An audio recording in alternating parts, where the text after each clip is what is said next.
လေးဆိုတော့ဖြစ်မဲ့ရေးအပြေးဝပံ့ပိုးသွားမယ်ဆိုတဲ့ရွှေထူမင်္ဂလာပါပြည်သက်ကြီးမြန်မာနိုင်ငံရဲ့နာမည်ကြီးဆိုတဲ့အထဲမှာတော့ရွှေထူကိုမသိတဲ့သူမရှိတော့ပါဘူးရွှေထူရဲ့တခြင်းတွေကိုအမျိုးသားပြည်သက်တွေကမကအမျိုးသမီးပြည်သက်တွေကလည်းတဘောကျအပိကိကြဖြစ်ပါတယ်အသက်30ကျော်အိမ်နောက်တဲ့အမျိုးသားတယောက်ဖြစ်နေပေမဲ့ဥပဒေရောက်ကောင်းပြီးဇနီးဖြစ်သူရွှေမုံရတီရဲ့စကင်းငယ်ပေးမှုတွေကြောင့်အရွယ်တိတ်နုပြွန်ရဲ့ရွှေထူဟာအခုချိန်ဒီမိန်းကလေးပြည်သက်တွေရဲ့အသေးကျော်ဖြစ်နေရပါရွှေထူးနဲ့ရွှေမုံရတီတို့ဟာအိမ်နောက်ကြပြီးကမှအမှုပညာလုပ်တွေကိုအတူတူသွဲပြီးလှုပ်လာကြပဲဖြစ်ပါတယ်။ရွှေမုံရတီကလည်းရွှေထူးကိုတရုတ်ဆောင်တွေနဲ့ပတ်သက်ပြီးတင်မြပံ့မိုးပေးခဲ့ရကြောင်းဒန်နိုင်မိုးရုပ်ရှင်စကားကြီးမှာဝါရင်မင်းသားတွေဖြစ်တဲ့ရဲတိုင်းဒေါင်းတို့ကြော်ပြီးအကယ်ဒမီဆုကြီးကိုစုခွေးသွားနိုင်ခဲ့ဖြစ်ပါတယ်။အဲ့ဒီနောက်မှာလည်းရုပ်ရှင်စကားတွေအများပြားရိုက်ကူးလာရတာပဲဖြစ်ပါတယ်။ရွှေထူးကလည်းဇနီးတယ်လေးကိုဂီတလောကတွေခေါ်သွင်းလာခဲ့ပြီးကိုယ်တိုင်တခြင်းတွေရေးပေးခဲ့တာပဲဖြစ်ပါတယ်။ရွှေမုံကတရုတ်ဆောင်ပိုင်းမှာတင်ထူးချင်တာမျိုးမဟုတ်ပဲအဆိုပိုင်းမှာလေထူးချင်တာကြောင့်ပရိသတ်တွေကလက်ခံအားပေးခဲ့ကြဖြစ်ပါတယ်။အခုချိန်မှာတော့ရွှေထူးကဇနီးဖြစ်သူကိုဂီတလောကထဲမှာနေရာတစ်ခုရအောင်စွမ်းဆောင်ပေးခဲ့ရုံသာမကခဲမလေးကိုပါဂီတလောကမှာအောင်မြင်ကြော်ကြားတဲ့သူဖြစ်အောင်အပြည့်အဝစပုံးနေပေးသွားမယ့်အကြောင်းပြောလာခဲ့တာဖြစ်ပါတယ်။ရွှေမုံရတီဟာမကြသေးခင်အချိန်ကမှ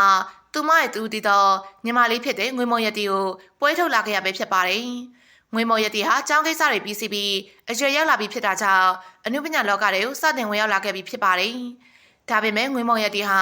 အမဖြစ်သူလို့တော့တရုတ်စာပိုင်းမှာဝါသနာမပါခဲ့တဲ့ခဲရုပ်ဖြစ်သူနဲ့ဝါသနာတူနေခဲ့တာပါ။ဒါကြောင့်ရွှေထူးအနေနဲ့သူနဲ့ဝါသနာသူအကြိုက်တူတဲ့ခဲမလေးကိုတော့ဂီတနဲ့ပတ်သက်တဲ့အကြောင်းအရာတွေကိုသင်ပြပေးရုံနာမကဂီတလောကမှာအောင်မြင်တဲ့ဆိုတော့တယောက်ဖြစ်တဲ့အထိအကောင်းဆုံး support တင်ပေးသွားမှာပဲဖြစ်ပါတယ်။ငွေမော်ရတီအနေနဲ့ကလည်းဂီတကိုတကယ်ဝါသနာပါပြီးရွှေထူးလိုနာမည်ကြီးအစောတော်တယောက်စီကနေပညာရေးသင်ယူခွင့်ရလို့သူမကိုသူမကံကောင်းတဲ့သူဖြစ်ခံယူနေရပဲဖြစ်ပါတယ်။အခုဆိုရင်ငွေမော်ရတီအနေနဲ့ရွှေထူးနဲ့အတူတူဘားတွေမှာဖျော်ဖြေရင်ပရိသတ်တွေနဲ့ရင်းနှီးမှုရအောင်စူးစမ်းနေပြီပဲဖြစ်ပါတယ်။ပရိသတ်တွေက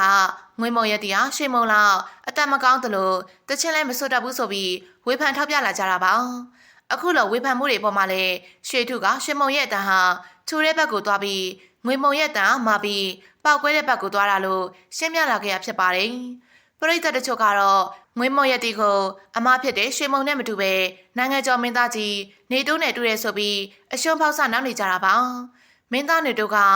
ရုပ်ရှင်ရရတာစိတ်ကုန်လာလို့ရွှေထူးကိုဆရာတင်ပြီးတချင်းနေဆိုတော့မှလာလို့တော့မိကုန်းနေထုတ်လာကြတာပါ။တချို့ကလည်းငွေမုံရတီကစကားပြောရမှာပုံမှန်နေရှိကြတဲ့အတွက်တဘောကျအားပေးနေကြပဲဖြစ်ပါတယ်။သူမရဲ့ပုံစံက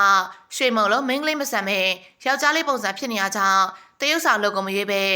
အစောတော်လုပ်ကိုရွေးတာမှန်ကန်နဲ့ရွေးချယ်မှုလို့ချီချူစကားဆိုလာကြတာပါ။ရွှေထူးကလည်းခဲမလေးဖြစ်တဲ့ငွေမုံရတီကိုသူမရဲ့အစောတော်ဖြစ်တဲ့အိမ်မက်တွေအကောင့်နဲ့ဖော်နိုင်အောင်အစွမ်းကိုပတ်မိုးပေးသွားမှာဖြစ်လို့ငွေမုံရတီတယောက်ဂီတမှာအောင်မြင်မှာပါလို့မှတ်ချက်ပေးလာကြတာပဲဖြစ်ပါတယ်။ရှိရှုနေတဲ့ပရိသတ်တို့အနေနဲ့လည်းခဲမလေးဆိုတော့ဖြစ်ဖို့အရေးအပြည့်အဝစပေါ်နေပေးမယ်ဆိုတော့ရွှေထူးအပေါ်ကိုအမြင်လေးတွေကိုပြောပြပေးခဲ့ကြပါအောင်နော်